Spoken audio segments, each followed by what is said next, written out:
game. Both these players in the money.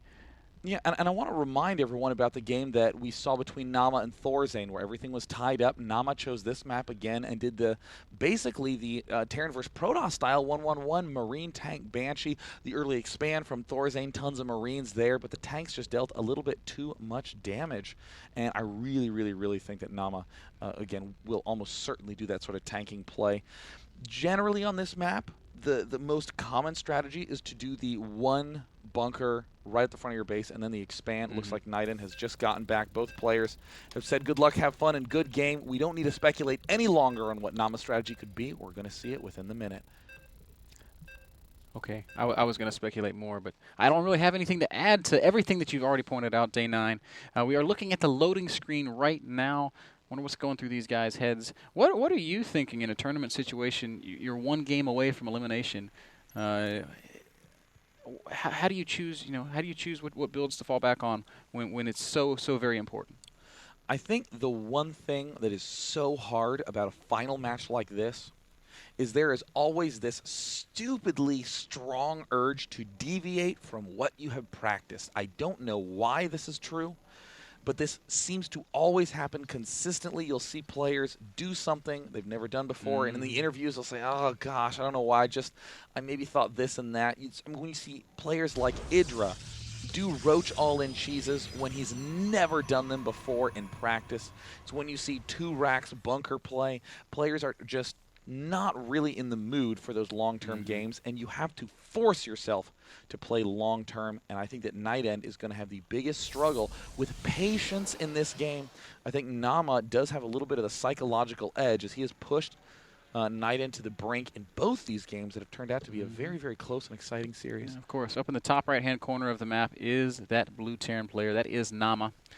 And down there in the bottom right, the red Protoss is NightEnD. And Day 9, I can relate with what you were saying so much. I remember one time I'm playing in a tournament, and I had seen this really cool ZVZ build one time. And the series got tied up 1-1, and I was like, this is the perfect time for that really cool ZVZ build that I've never actually practiced. Yeah. And of course, it did not go very well. I supply blocked myself like 3 times with my first 3 overlords. It was awful. Well, it's weird because you with a strategy you haven't practiced, there's always the knowledge of when it does work in your head, saying something, like, for instance, let's say NightEnD saw a really cool Blink Stalker on one base play and thought, yeah, so many people early expand on this map, and I've seen Huck do that, I've seen MC do that, I'm going to do that. And what happens? He's suddenly up against not that. He's up against a pretty normal play, this early expand, and there are great ways to transition away from that committed Blink Stalker attack if you see this. The only way to know those, though, is with lots of practice. You always have to benchmark how good your strategies are based upon what can go wrong, not so much what can go right, because every strategy should have at least a lot of those. So right you are. We do have a gas opening for Naama. Looks like he's got the factory going down as well. I really hope he shows us some Hellion play, because I find Hellions to be very, very strong in this matchup on Tal'Darim Altar. They're not typically something you see in TVP on maps that have ramps, but on rampless maps where the Hellions can actually get in, they can be so super effective. It takes a Stalker a really long time to kill a Hellion, and if 3 or 4 Hellions sneak into the main base, they're guaranteed to get some probe kills. We are seeing Naama continue to build Marines, though. He hasn't canceled to plop down the reactor. Will he be adding on the second refinery? Now, NightEnD is doing the, I guess I would say, the supposedly safe play, which is to get the 2 gas geysers up. I think that would be safe on a lot smaller maps where you could end up defending against a lot of those early pushes with some nice force fields. On this map, it can be somewhat difficult sometimes if a player is good enough with tactical positioning, can manage this ramp well, and especially if we do see some tanks coming up from Naama, that could be very dangerous. The starport now planting from Naama. Ooh, is he just going to commit to a 1-1-1? I mean, he has the positions to be able to do it. Yeah, it's looking a lot like it, Day 9. And this right away makes me think about what we were just talking about. We haven't seen Naama 1-1-1 at all that I can think of in this tournament. Surely it's a build that he's aware of and has done some, but it doesn't seem to be his default play, and it bothers me a little bit that this is what he falls back on in the elimination match.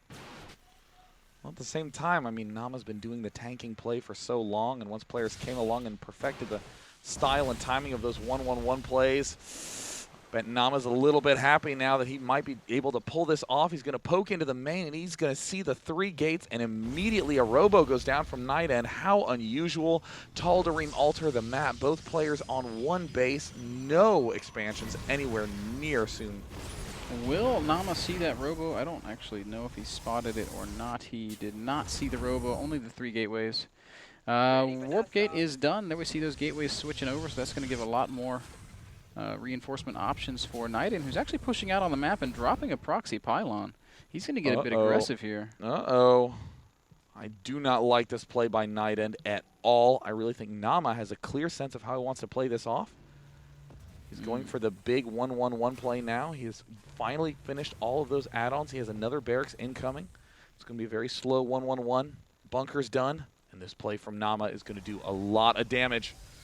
Immediately, NightEnD going to start picking away at a depot. Losing this depot is going to supply block Naama a little bit, so that's going to be slightly frustrating. SCVs being pulled off the line. NightEnD obviously does not want to commit to fighting a bunker, and oh no, he's going to get 2 depots. A little bit scary, Day 9. What Naama really needs is the tank to be able to deal damage from afar. We see the Marine Hellion have unloaded. Meanwhile, in the main, it looks like there's a good amount of stalkers there. This one little probie gets picked off, and Naama's positioning is not the greatest. No, losing those 2 depots definitely slows down any sort of push by quite a bit. Banshee's being produced right now, no siege mode having been researched just yet. There are some 1-1-1 variants that skip siege mode, but I'm of the opinion that they're a little bit weaker. Oh, Naama's doing what he does not want to do. He's pushing out with a lot of his units right now. He loses the medevac immediately, but NightEnD, I think with that target firing, may have misstepped a little bit. NightEnD has so many basic ground units that, or Naama has so many basic ground units that NightEnD is starting to run a little dry. Forced to retreat there. We do see a warp in there at the bottom of the ramp. NightEnD not ready to go all the way back home just yet. Stalkers that were in his main base going to come up to join him. Outside of Naama's expansion. Still no signs of a command center from Naama. 400 minerals saved up for NightEnD. What is he going to do with those? Warp in more units is the answer. Banshee now moving down to the bottom right. Siege mode incoming. No expansion also en route for Naama. Looks like he has halted that SCV production. He's halted all production. He has supply blocked, but there's the push from NightEnD. The strong answer, NightEnD, who has committed to a 1 base. Naama's pulling off absolutely all those SCVs. We see the Marines in an amazing position. The target firing to pick the tanks off. A force field haphazardly placed down. And while all this is going on, a single Banshee floats in and does damage to the assimilator. And oh gosh, that's unfortunate. Naama obviously not paying attention. He's going to move forward now and start to work on these probes, but he's given NightEnD time to get another warp in cycle, and that means Banshee's going to have to get out of here. NightEnd's still applying pressure from the front. He's done pretty good damage, killing already 10 SCVs. 17 workers remain for Naama. Oh, and he's going to pull all these guys off the line one more time. He wants to try and get NightEnD out of here. Oh, the Banshee ends up falling down. NightEnD and Naama are still on 1 base. No expansions have gone down. The choice of tech from NightEnD is a Twilight Council. Does he want to go DT? He may be very, very scared to do any sort of push at this point, especially with expanding. Oh, he's trying to pick off some of these Marines. Don't attack into those tanks. That would be a mistake. Playing a little bit more slowly, trying to pick these off. Don't attack into the tanks. That would be a mistake. Trying to pick off the bunker. Looks like the Marines are also stepping out, and he's going to lose the stalker. NightEnD, please, man. Pay attention to your units. This is important. Banshee going to come down here and find an Immortal. Immortals, unfortunately, cannot shoot up. There's the expansion going down. Naama's got to be careful. He may lose another Banshee here. It's down to 50 health. It will pull back around the right side. Observer here to spot everything. More Marines, more tanks. Raven en route. Yes, that Raven is going to help out a ton against the Dark Shrine play of NightEnD. I don't know about the DTs, Sean, because you know Banshees are out. You know there's a starport with a tech lab on it, and Ravens are not entirely uncommon in these kinds of Terran builds to begin with. Yeah, I mean, it's a little bit of a finger-crossing play there by NightEnD, but I don't necessarily know if NightEnD is behind. I actually think NightEnd may have barely pulled ahead. We're almost at 13 minutes, and it's 30 workers for Protoss versus 23 workers for Terran. NightEnD also expanding, so another really nice boon for him. His Nexus is finishing up, and still no command center being started at all for Naama. And if you look at Naama's main, it's starting to thin pretty rapidly. Yeah, I mean, those mules mine at such an accelerated pace. A lot of times people view it as that bonus income, but in a sense, Terran kind of has to use the mules just to keep up with the Protoss' ability to chrono boost. So all of a sudden, Terran is forced to make those big action decisions early on. There is that Banshee parked outside of the natural of NightEnD. Looks like he wants to poke in there with her, but there are a couple of stalkers waiting. And Naama does see it, so he's not going to commit that Banshee to certain death. Observer getting picked off there at the natural of Naama, so very nice play. Naama really loves killing Observers. We see the Dark Templar popping up. What is NightEnd's choice going to be? It is true that if one DT sneaks in here and gets into the worker line, that is going to be a gigantic amount of damage dealt. But NightEnd instead, favoring the Archons, wants to try to get up some of those big damage dealing units. Here comes the big final ending push, and all the SCVs are coming off, and there's the siege up. He needs to target fire that Archon if he wants to hope to stay alive, and it looks like utter domination in this battle. The Archon hardly gets any shots off, and it falls. Naama is in great position to take this game. Ooh, this is really, really scary for NightEnD. He's in full retreat right now, Day 9. SCVs being pulled off the line again. This is just how Naama likes to end games. A couple of DTs being morphed in somewhere. Where are they? Maybe back in the natural? I don't know. I swear I saw a DT, Sean. There he is. He was morphed in or warped in the main base. A big push coming here from Naama. 83 supply for the Terran player, 73 for NightEnD. 10 of that difference is in workers, though. And here's the push coming forward. Naama is in a really rough spot, and this is the real reason siege tanks are so popular on this map.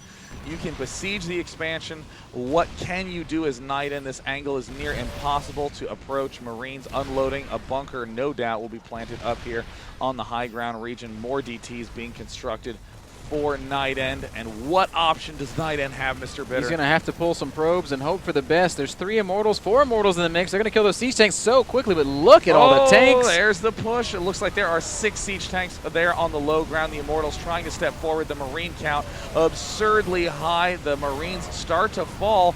The Immortals amazingly are breaking through, but no.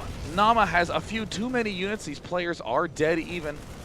Though in that army size count, we see it's 11 SCVs to 33 probes. Wow. NightEnD is not out yet. Naama loves throwing away his SCVs. Immortal's going to come back one more time. Marines do so well against the Immortals, though they just shoot kind of slow. Natural expand for NightEnD looks like it is going to die. Naama continuing to elevator up Marines, and NightEnD doing everything that he can to stick around here. Going to make another Archon. But I just don't know, man. There's a lot of, well, it's only 2 tanks now, actually. These tank numbers have really been beaten down. I mean, we're seeing the same theme that we saw last game. Naama brings all his SCVs, does a good chunk of damage, but his economy is in shambles. Naama, why are you unsieging? Oh my goodness, NightEnD, who was on the brink of elimination all game long, seems to have broken through. Oh my gosh, NightEnD on the break, and there's the good game! Wow, GG, NightEnD will advance on to the semifinals. He's going to be playing against Puma. An outrageously unlikely semifinal match. NightEnD taking down Sase, taking down Naama, was about to be dead in game 2 and game 3.